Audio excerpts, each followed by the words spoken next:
Rain battered violently against the panoramic windows of the Castellani building's top-floor office. Raphael stood there, staring down at the city of São Paulo, an untouched glass of whiskey in his hand.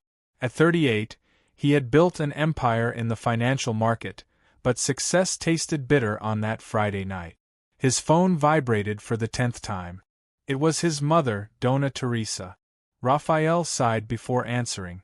"Mom, I already told you I don't want to talk about Tiago." "Raphael, for God's sake listen to me."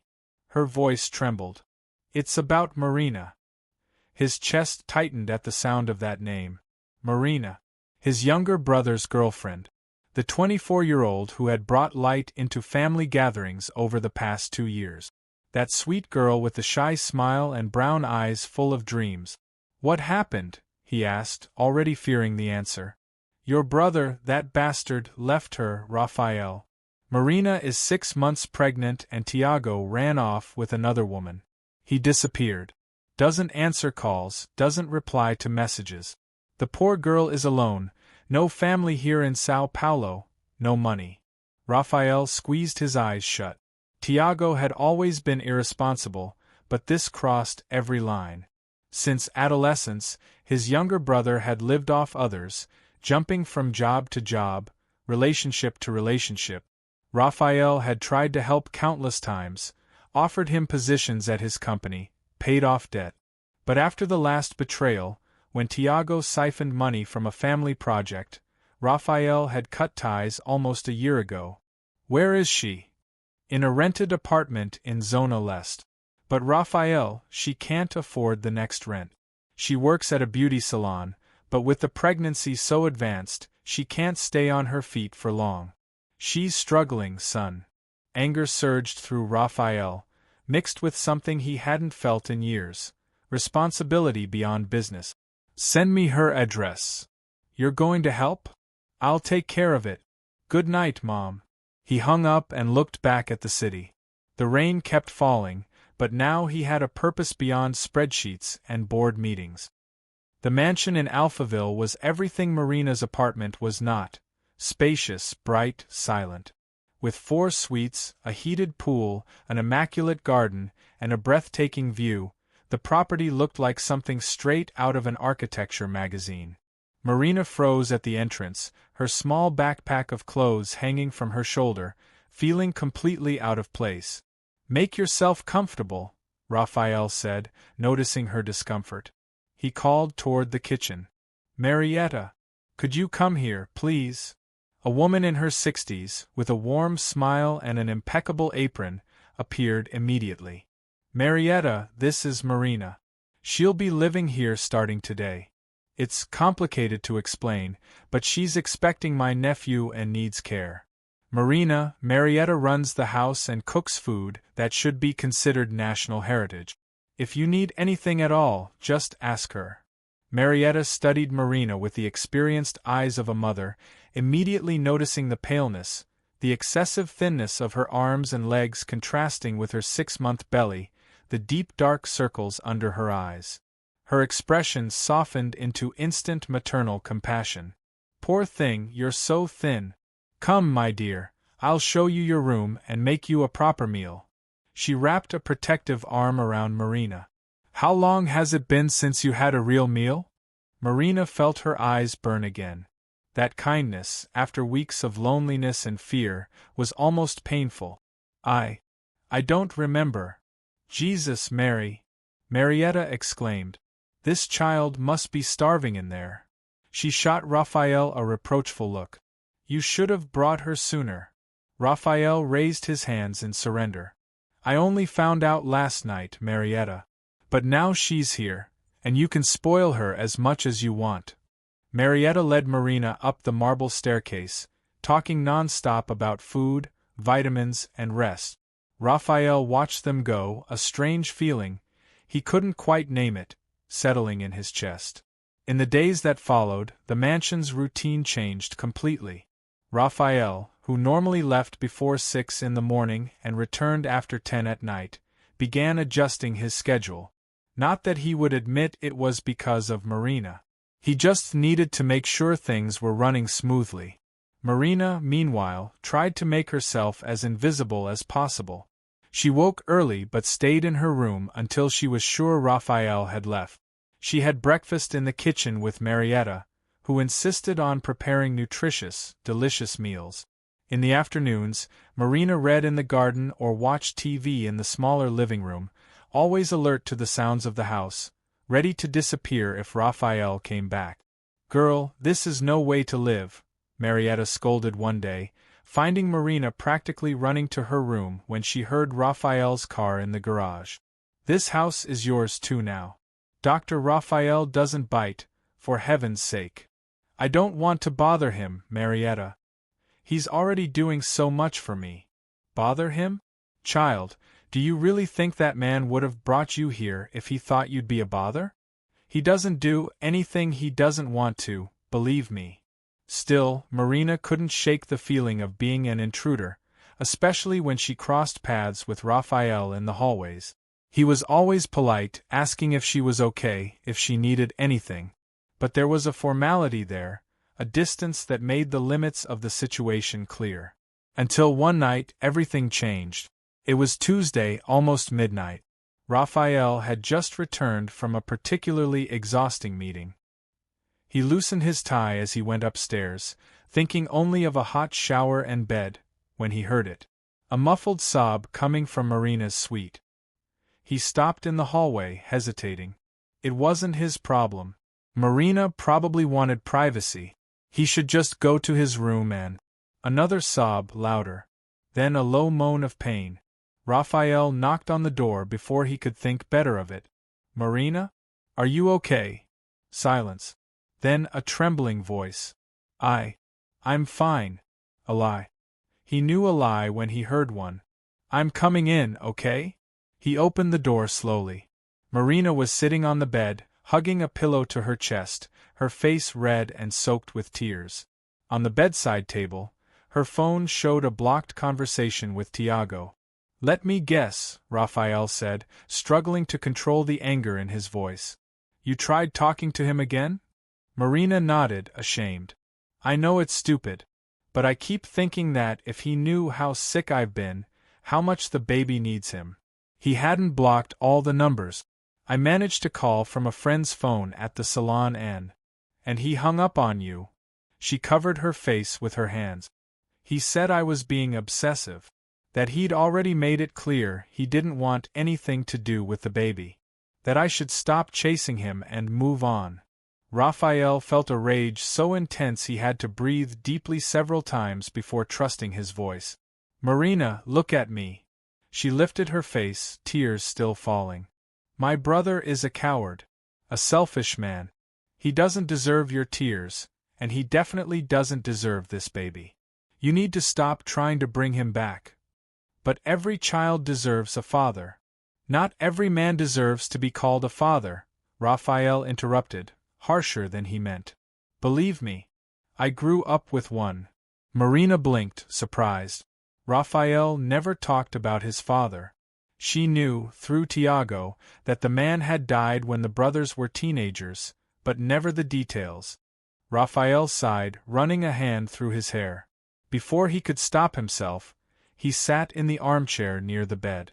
"My father was a drunk and violent. He beat my mother. He beat me when I tried to defend her. Tiago was too young to understand. My mother always hid him when things got bad. I was 12 when I swore that when I grew up, I'd get my mother out of that house. I'd make so much money she'd never have to depend on that man again." Marina held her breath, her own problems momentarily forgotten. "When I was 15, he hit her so hard she lost the vision in one eye. I was growing, getting stronger. For the first time, I fought back. Physically. He fell, hit his head. Died 3 days later in the hospital." "My God, Raphael. Officially it was a domestic accident. But I know the truth. I killed my father." He looked at his own hands, as if he could still see blood on them. "I spent years wondering if I should feel guilty. But the only thing I feel is relief. Relief that my mother was never beaten again. That Tiago never had to live the hell I lived.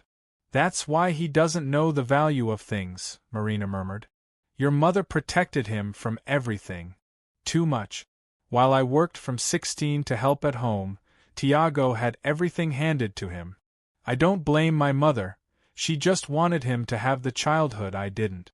But she raised a man who thinks the world owes him something, who's never faced consequences. Marina wiped her tears, looking at Raphael with new eyes. You carry a lot of weight, don't you? I learned early that either you're strong or you're destroyed. I chose to be strong. But you don't have to be strong alone all the time. Raphael looked at her, surprised by the gentleness in her voice. There was something in the way Marina looked at him. No pity, no fear, just understanding, that unraveled defenses he'd spent years building. Thank you, he said, unsure what exactly he was thanking her for. Marina smiled softly, the first genuine smile since she'd arrived. Thank you. For telling me this. For everything. A comfortable silence settled between them. Then Marina winced, placing a hand on her belly. Are you okay? Raphael jumped up immediately. She laughed, a surprisingly light sound. It's fine. Just the baby kicking. He's more active at night. I think he'll be a night owl like his uncle. Uncle, Raphael repeated, testing the word. Something strange stirred in his chest. Do you want to feel? The question caught him completely off guard. Marina extended her hand, hesitant but sincere. I don't know. Come on. He's your nephew. He should know you. Raphael approached slowly, as if nearing something wild that might disappear at any moment. Marina took his hand and placed it on her belly, right where she felt the movement. For a moment, nothing. Then there. A distinct movement, a small push against his palm. Did you feel it? Marina whispered, smiling. Raphael nodded, unable to speak. He was feeling life move there. A life that shared his blood, that would be part of his family. A little person who would depend on him, look at him as what? A hero? A protector? He's strong, Raphael finally managed, his voice hoarse. He is. He'll be stubborn like his uncle, I'm sure. Their eyes met over Marina's belly. In that intimate, unexpected moment, something shifted between them, a connection, fragile as a spider's thread but real. Raphael withdrew his hand slowly, uncomfortable with the intensity of the moment. You should rest. You have an appointment with the obstetrician tomorrow, remember? I remember. Raphael? Yes. Thank you. For all this. And for trusting me. I know it wasn't easy. He nodded, already backing toward the door. Good night, Marina. Good night. Raphael closed her door and leaned against the hallway wall, his heart racing. What had just happened? And why had feeling his nephew move affected him so deeply? He shook his head, irritated with himself. He was just tired. That was all. But that night, for the first time in years, Raphael slept dreaming, not of spreadsheets and mergers, but of a brown-eyed baby and a shy-smiled young woman who were beginning to occupy spaces in his life and thoughts he hadn't even known existed. The following weeks unfolded with a strange sense of normalcy. Marina's belly grew, and with it, an invisible bond formed between her and Raphael. The obstetric appointments became part of the routine. At first, Raphael only drove her and waited in the car, answering emails and pretending not to care. But on the third appointment, the doctor asked, "Is the father not attending?" Before Marina could answer, Raphael spoke automatically. "I'm here." The doctor smiled knowingly and invited him in. Seeing the ultrasound screen for the first time changed something fundamental inside him. The rhythmic sound of the heartbeat echoed in the small room, strong and steady. "That's your baby's heart," the doctor said to Marina. Then she glanced at Raphael. "And yours too, in a way." Raphael swallowed hard. He didn't correct her. At home, Marietta took full advantage of the new dynamic. "Since you're already acting like a father," she teased, "you might as well help set up the nursery." "I am not acting like anything," Raphael protested. Of course not, Marietta replied dryly. You're just assembling a crib at midnight for fun. Despite his resistance, Raphael found himself choosing paint colors, arguing about furniture safety, and researching the best baby monitors like it was a corporate acquisition. Marina watched all of it quietly, her heart divided between gratitude and fear. She knew this closeness was dangerous. Raphael wasn't hers. This wasn't a fairy tale. It was a temporary arrangement born out of crisis. One afternoon, as they folded tiny baby clothes together, Marina finally voiced what had been haunting her. This can't last forever. Raphael paused, holding a small onesie in his hands. What do you mean? I mean, I'll need to move out eventually. Build my own life. I don't want you to feel trapped or obligated. Raphael folded the clothes carefully before answering. You're not a burden, Marina. And you're not on a deadline. But you have your life, your company, your freedom. He looked at her seriously. Freedom is overrated when it's empty. Their eyes locked. The air felt heavier, charged with things neither dared to say. That night, Marina cried quietly in her room, mourning feelings she wasn't allowed to have. And Raphael stayed awake longer than usual, questioning why the thought of her leaving unsettled him so deeply. Tiago showed up on a Saturday afternoon, unannounced. The sound of shouting in the driveway drew everyone to the windows. Raphael froze when he recognized his brother's voice. This is ridiculous. I have every right to see my son. Marina's hands began to shake. Raphael stepped outside, his posture calm but dangerous. You lost that right when you walked away. Tiago laughed bitterly. So now you're playing house with my woman? Is that it? Marina gathered her courage and walked forward. I'm not your woman. And you don't get to come here making demands. Tiago's eyes darkened. You think you're better than me now? Living off my brother's money. Raphael's control snapped. Leave. Now. Oh, or what? You'll hit me like you did Dad. The words landed like a bomb. Marina turned to Raphael, shocked.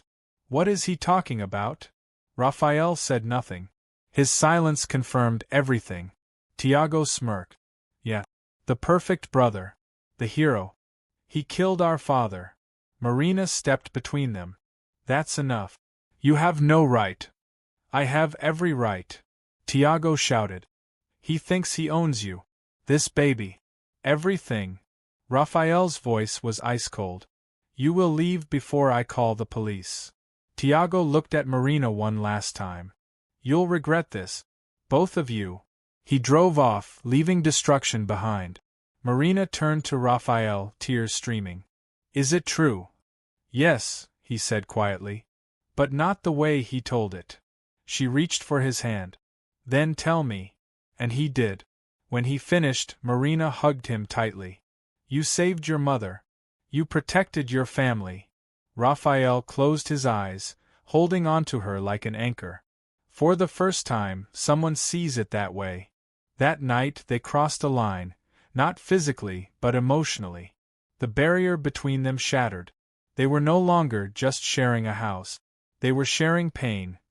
The baby arrived during a storm. Marina went into labor at dawn, panic and pain intertwining. Raphael stayed by her side every second, holding her hand, whispering encouragement. You're not alone, he repeated. I'm here. When Gabriel was born, crying loudly and full of life, Raphael felt something irreversible happen inside him. This is my son, he thought, even before understanding what that meant. Weeks later, the legal papers arrived. Tiago was suing for custody. Marina collapsed into tears. He wants him now? After abandoning us? Raphael was calm, strategic. He won't win. But what if? Raphael knelt in front of her. Listen to me. I will not let anyone take him from you. From us. That night, after Gabriel finally slept, Marina voiced her fear. But I'm afraid. Afraid that this is just a practical solution. Afraid that you'll regret it later. Raphael took her face in his hands. And that was the moment that changed everything. This story reminds us that real character is revealed not in moments of comfort, but in moments of responsibility. Blood alone does not make someone a father, and money alone does not make someone a man. What truly defines us are the choices we make when it would be easier to walk away. Raphael chose to protect, to stay, and to love, not because he was forced to, but because he understood that building a family is an act of courage. Marina learned that accepting help is not weakness, and that love doesn't always arrive in the form we expect, but often in the form we need most.